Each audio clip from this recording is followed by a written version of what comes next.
یاد ہوگا کہ ہماری عید کیا ہوتی ہے۔ ایک طرف تو خوشیوں کے گہوارے ہیں اور دوسری طرف غم کے اندھیرے ہوتے ہیں اور ہم عید منا رہے ہوتے ہیں۔ ہماری عید جو ہے وہ غریبوں کو، پسماندہ لوگوں کو، پریشان دکھیوں اور بیماروں کو، ان کو اپنی خوشیوں میں شامل کرنے کا نام حقیقی عید یہ ہے۔ اپنی خوشیوں کو خرید لینا اور اپنی خوشیوں کا متوالا ہو جانا یہ ایک مومن کا مزاج نہیں ہے، وہ دوسروں کو ساتھ لے کے چلتا ہے۔ عید کے دن کلیجہ پھٹتا ہے جب ایک طرف امیر کا بگڑا ہوا بچہ گولڈن سیب کا ایک کونا کاٹ کے دوسرا کتے کے آگے ڈال رہا ہوتا ہے اور دوسری طرف بیوہ کا غریب بچہ چھابڑی لگا کے آلو چھولے بیچ رہا ہوتا ہے۔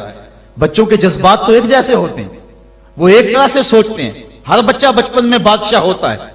اگر امیر کا بچہ کھیلنے کو چاند مانگتا ہے تو یہ آرزو غریب کے بچے کی بھی ہوتی ہے۔ یہ عید کے دن بھی تفریق ہم نہیں مٹا سکتے۔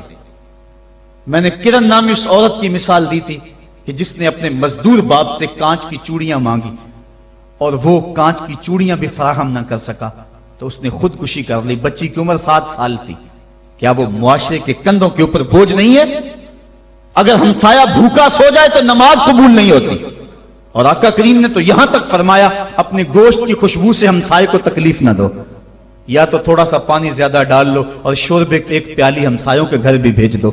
اور اگر ایسا نہیں کر سکتے تو ایسے وقت میں وہ گوشت پکاؤ کہ ہمسائے کے بچے اگر مچل پڑے اور انہوں نے ضد کر لی اور غریب باپ ان کی ضد کو پورا نہ کر سکا تو ان کے دکھوں کا مداوع کس کے پاس ہے؟ یہ شریعت کا مزاج ہے۔ عید کے دن، عید کی رات جو موانست کی رات ہے، جو محبتوں کی رات ہے، دکھ لوگوں کے بانٹنے کی رات ہے، وہاں بے چراغ گھروں کا رخ کرو، اور جن کے گھروں کے اندر سکون اور طمانینت نام کی کوئی چیز نہیں ہے، جن کے گھر کے اندر خوشی نام کی کسی چیز کا بسیرا نہیں ہے، عید کے دن وہ دکھی گھر ڈھونڈو اور محبتیں جا کے ان گھروں میں تقسیم کرو، اور عید کی خوشیوں میں اگر ان کو شامل کر لیتے ہو تو یہ قرآن کا مزاج ہے۔ وَتَوَاصَوْا بِالصَّبْرِ وَتَوَاصَوْا بِالْمَرْحَمَةِ۔ ایک طبقہ جو ہے وہ بھی واویلا نہ کرے، دکھ آ جائے تو دکھ کو برداشت کرے۔ اللہ دکھ پر صبر کرنے پر بھی اجر رکھا ہوا ہے۔ ایک خاتون حضور کی خدمت میں حاضر ہوئی، حضور مرگی کے دورے پڑتے ہیں تو میرے لیے دعا کرو کہ میں جب گرتی ہوں تو میرا سطر بھی کھل جاتا ہے۔ تو آقا کریم نے فرمایا اگر تو کہے تو میں دعا کر دوں، اور اگر تو صبر کر تو تجھے اللہ جنت عطا فرمائے گا۔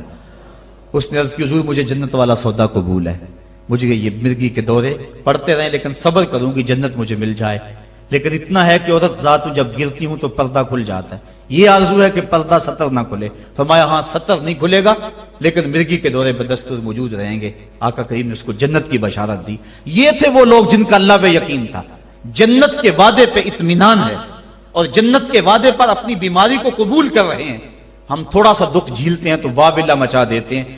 قرآن نے دونوں کو جو ہے وہ آئینہ دکھایا اور رستہ بتلایا کہ جو محروم طبقے ہیں، غریب طبقے ہیں، دکھی طبقے ہیں، وہ صبر کا دامن نہ چھوڑے، وہ اپنی غربت کو تماشا نہ بنائیں، اور دوسری طرف جن کو دولت کی فراوانی دی گئی ہے، جن کو صحت و عافیت دی گئی ہے، وہ اپنی عافیت قدوں میں بیٹھ کے عید کی خوشیاں نہ منائیں، بلکہ وہ ان لوگوں تک پہنچے جو دکھی ہیں، جن کے گھروں کے چراغ بجھے ہوئے ہیں، جن کے گھر کے اندر روشنی نام کی چیز کوئی نہیں، جس کے گھر کے اندر سے ضیائیں اور خوشیاں روٹھ گئی ہیں، وہ ان کی خوشیاں ان کے گھر کی دہلیز تک پہنچانے کی کوشش کریں۔ عرش کا رب بڑا مہربان ہوگا، ان کے اوپر اپنی چھم چھم رحمتوں کا نزول فرمائے گا۔